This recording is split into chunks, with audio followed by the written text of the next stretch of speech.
아가서 오늘 8장 10절부터 보도록 하겠습니다. 아가서 8장 10절 말씀 읽겠습니다. 나는 성벽이요 내 유방은 망대 같으니 그러므로 나는 그가 보기에 화평을 얻은 자 같구나.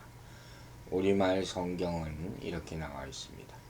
나는 성벽이며 내 젖가슴은 망대 같으니 그분이 보시기에 만족할 거예요. 자, 바로 전에 동생의 미성숙을 오라버니들이 걱정했잖아요. 근데 여자는 여기서 그렇지 않다, 나는 성숙하다 이렇게 표현하고 있는 거예요. 처녀성도 잘 보호되었고 결혼하기에는 충분히 성숙했다 이렇게 말합니다. 즉 여기서 신부는 자신이 이 부르심을 받았는데 이 부르심은 어떤 부르심이냐, 성벽이다. 그것이 사역이에요. 성벽이라는 건 뭡니까? 보호하는 거죠. 적을 보호하는 거예요. 그 의미를 가지고 있어요. 성벽이 되려면 다른 사람들의 공격을 반드시 막아줘야 되는 거예요. 대적이 화살을 쏠 때 성벽이 다 막아주는 것 아닙니까? 그 역할을 하고 있다는 것이죠. 아무나 할 수 있는 일이 아니죠. 또 여기 유방에 비유되는 망대, 유방은 망대 같으니 그랬잖아요. 망대는 뭔지 아시죠? 적의 도발에 미리 포착하기 위해서 성벽 중간중간에 우뚝 세운 감시탑이라고 할 수 있죠. 높은 탑이죠. 적이 오나 안 오나 이렇게 볼 수 있는 거예요. 그래서 이 유방을 우뚝 솟아오른 망대에 비유함으로써 성숙함을 드러내고 있을 뿐만 아니라 이 보호의 역할까지 말하고 있는 것이죠. 자신이 이제는 혼인을 하기에 충분히 성숙해 있음을 은연중에 묘사하고 있는 것이죠. 그리고 이런 외적, 내적 요소를 토대로 남자로부터 얻는 것이 뭐냐? 바로 화평이다 하는 것이죠. 그래서 이 화평은 성공과 번영을 상징하고 또 있는 그대로의 모습을 보여주기도 하고 개인의 복지나 건강한 상태, 평화, 구원 이런 많은 의미들을 지닌 상당히 좋은 의미죠. 그러니까 이 구절은 그녀가 자신의 외적, 내적 요소로 인해서 여인의 호감을 살 수 있게 되었다 하는 것을 표시하고 있는 겁니다.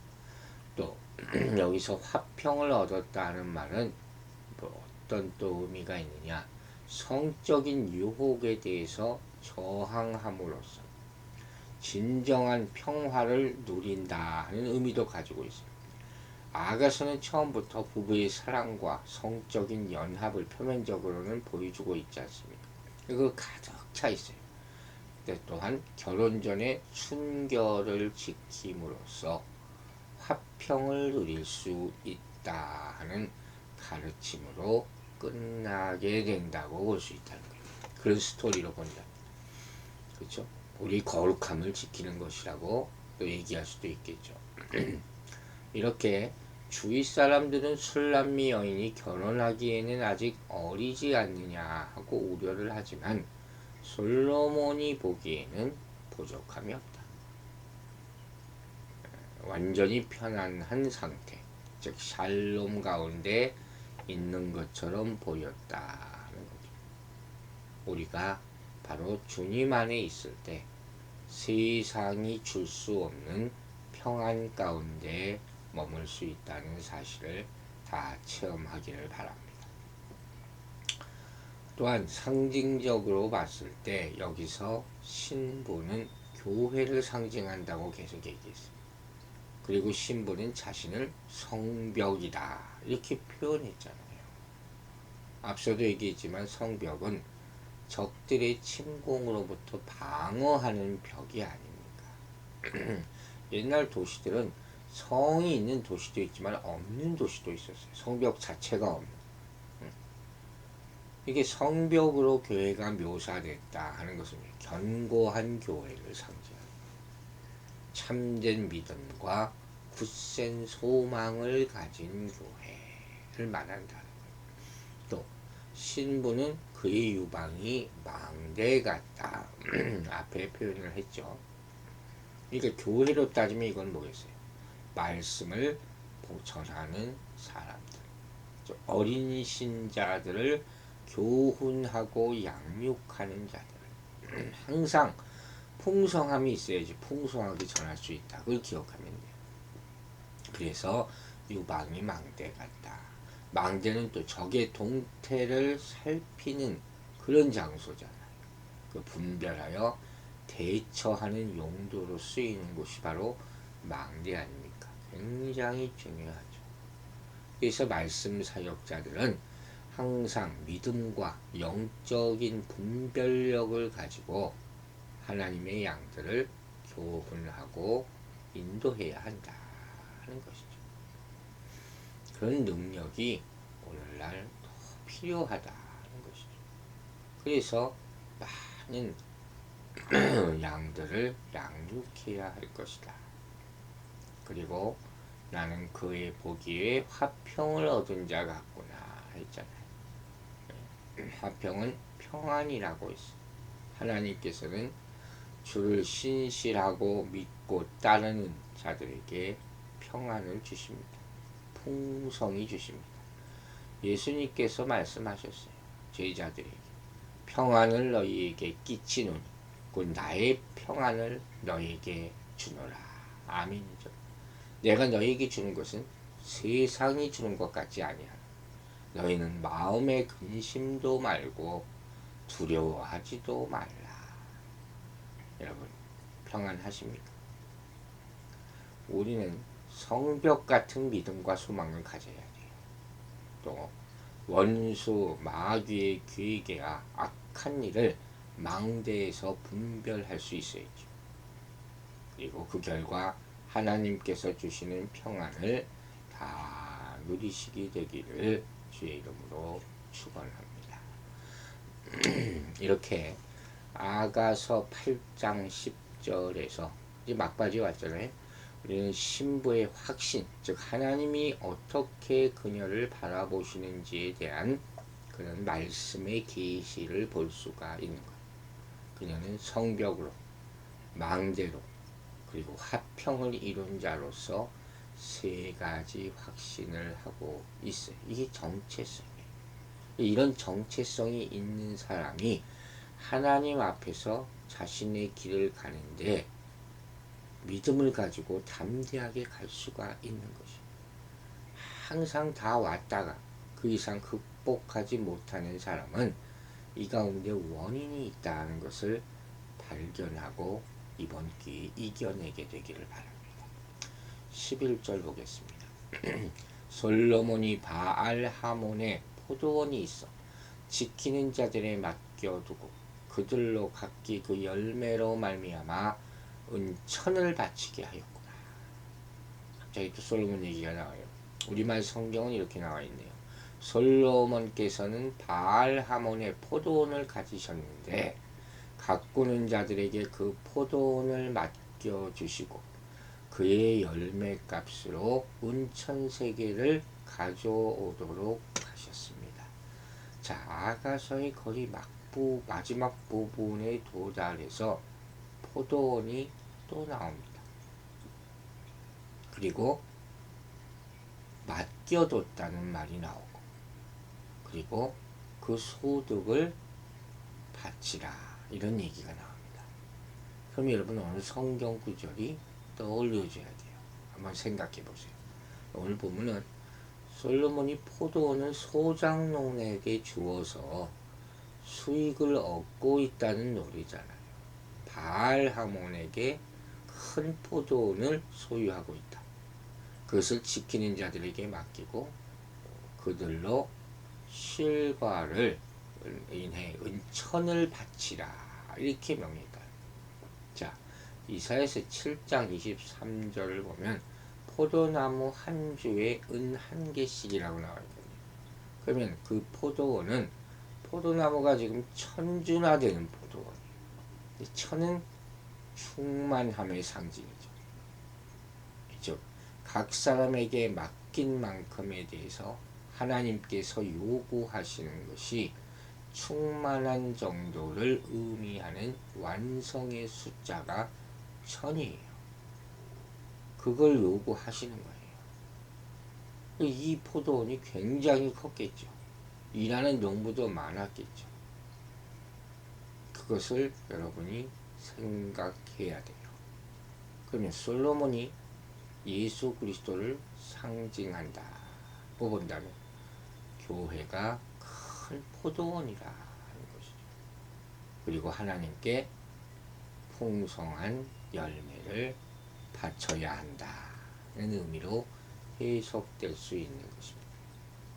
아시겠죠? 바알 하몬이라는 말 여러분 못 들어보셨을 거예요. 이거 언급된 적이 없는 거죠. 인구가 많다는 뜻을 가진 그런 뜻이고, 또 히브리 말에서는 문자적으로 많은 수의 아버지 이렇게 해석된 것도 있네요. 그러니까 어떤 성격 번역을 보면 이걸 도시 같은 것으로 번역하지 않고 그 의미만 이렇게 적어 놓은 것도 있어요.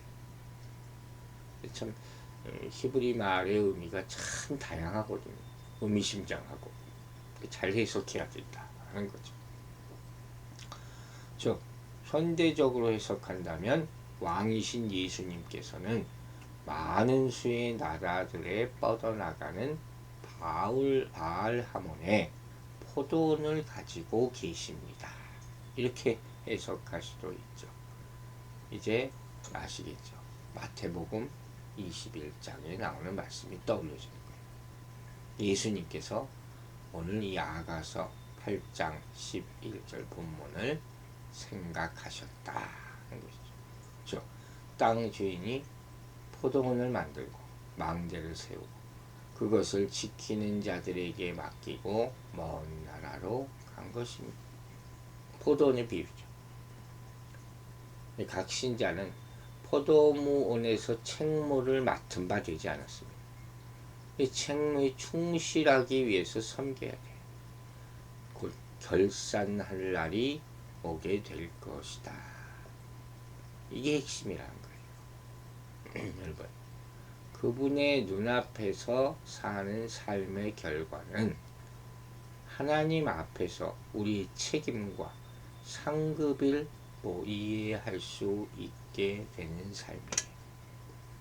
그걸 여러분이 얼마나 생각하고 사십니까? 매일매일 삶이 쌓여서 상급이 되는 것이죠. 마지막 날 모든 신자는 하나님 앞에서 이 땅의 삶에 대해서 결산이라는 것을 합니다. 장사하시는 분은 더 잘 알 거예요. 이 의미. 그 영원한 상급에 대한 계시는 작은 순종의 행위가 쌓이고 매일의 삶을 주님께 드림으로 말미암아 얻게 되는 거예요. 그냥 하루하루 그냥 흘러가는 인생이 아니랍니다. 다 정산을 합니다. 하늘나라 가까이 간다고 생각하는 분들은 이걸 정말 생각하고 사셔야 된다 하는 것이죠. 이 12절에는 이렇게 되어 있어요. 솔로몬, 너는 1000을 얻겠고 열매를 지키는 자도 200을 얻으려니와 내게 속한 내 포도원은 내 앞에 있구나. 우리말 성경은 이렇게 나와 있어요. 그러나 내 포도원은 내 마음대로 할 수 있으니 솔로몬이여, 당신을 위한 1000세겔이 있습니다. 그리고 포도원을 가꾸는 사람들을 위한 200세겔이 있습니다. 자, 신부는 솔로몬이 1000을 얻겠고 실과를 지키는 자들이 200을 얻겠다. 이렇게 말하고 있죠. 실과 지키는 자들 혹은 포도원 농부들은 교회의 전도자들을 가리킨다고 볼 수 있죠. 주께서는 교회의 풍성한 선한 열매들을 통해서 영광받기를 원하십니다. 그것은 은 1000개로 표현되는 거예요. 소득이죠.